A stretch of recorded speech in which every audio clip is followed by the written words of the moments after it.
ఈ సంవత్సరం రైతులు పండించిన పంటకి గిట్టుబాటు ధర రావడంతో పాటుగా ధాన్యం తోలిన 24 గంటల్లోనే రాష్ట్రం అంతా కూడా మరి పేమెంట్ ఇస్తూ ఇవాళ కూటమి ప్రభుత్వం శ్రీ నారా చంద్రబాబు గారి నాయకత్వంలో శ్రీ పవన్ కళ్యాణ్ గారి యొక్క సహకారంతో సివిల్ సప్లై శాఖ మంత్రులు శ్రీ నాదెండ్ల మనోహర్ గారి యొక్క ఆధ్వర్యంలో ఏ రకంగా జరుగుతూ ఉందో మనం చూస్తూ ఉన్నాం. ఎక్కడ ఏ రైతులు పలకరించిన ఆనందం, సంతోషం. మరి దీనికి ముఖ్య కారణం శ్రీ నారా చంద్రబాబు నాయుడు గారి యొక్క నాయకత్వ పటిమ. మరి మన డాక్టర్ బిఆర్ అంబేద్కర్ కోనసీమ జిల్లాకు వస్తే జిల్లా టార్గెట్ మరి 3,50,000 టన్నులు కేటాయిస్తే మరి మనం ఈనాటికి 2,93,000 టన్నుని సేకరించి మరి 692 కోట్లు ఏ ఒక్క రైతుకి కూడా పెండింగ్ లేకుండా పేమెంట్ చేసిన ఘనత ఈ యొక్క కూటమి ప్రభుత్వం అని చెప్పి సందర్భంగా తెలియజేస్తూ ఉన్నాను. మరి మనం ఓన్లీ మన మండపేట నియోజకవర్గం చూసుకుంటే వాళ్ళు ఇచ్చిన టార్గెట్ 99,314 అంటే దగ్గర 1,00,000 టన్ను అయితే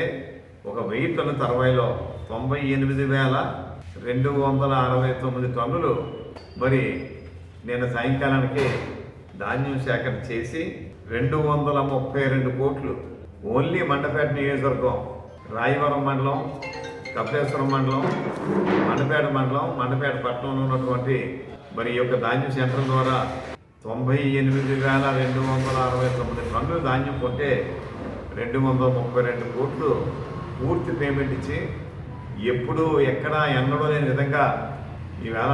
మన మండపేట నియోజకవర్గం నెంబర్ 1 స్థానంలో ధాన్యం సేకరణ అదేవిధంగా పేమెంట్లు చేసి రాష్ట్రంలోనే మొట్టమొదటి స్థానానికి వచ్చినందుకు ఇవాళ మండపేట శాసనసభ్యునిగా కూడా నేను చాలా ఆనందిస్తూ ఉన్నాను. రైతుల సంక్షేమమే మరి మెయిన్ పరమావధిగా మరి భావిస్తూ ఈవేళ మన ప్రభుత్వం మరి రైతాంగానికి ఎక్కడా కూడా ఇబ్బంది లేకుండా ఇటు జిల్లా కలెక్టర్ గారు కానీ, జాయింట్ కలెక్టర్ గారు కానీ, వ్యవసాయ శాఖ అధికారులు కానీ, అదేవిధంగా కూటమి నాయకులు కూడా దీని మీద ఎక్కడికెక్కడ పర్యవేక్షణ చేస్తూ మరి ఇంతటి ఘనత మన మండపేట నియోజకవర్గంలో రైతాంగాన్ని సహకరించడానికి కృషి చేసిన వారందరికీ కూడా నాకు ధన్యవాదాలు తెలియజేస్తూ ఉన్నాను. మండపేట మండలం, రాయవరం మండలం ఏ రైతు కూడా ధాన్యం అమ్మకానికి ఉన్నాయని కూడా ఎవరు చెప్పట్లేదు. కపిలేశ్వరం మండలం అయితే ఏదో 2-3 రైతాంగం రోజుకు వస్తున్నారు తప్ప అది కూడా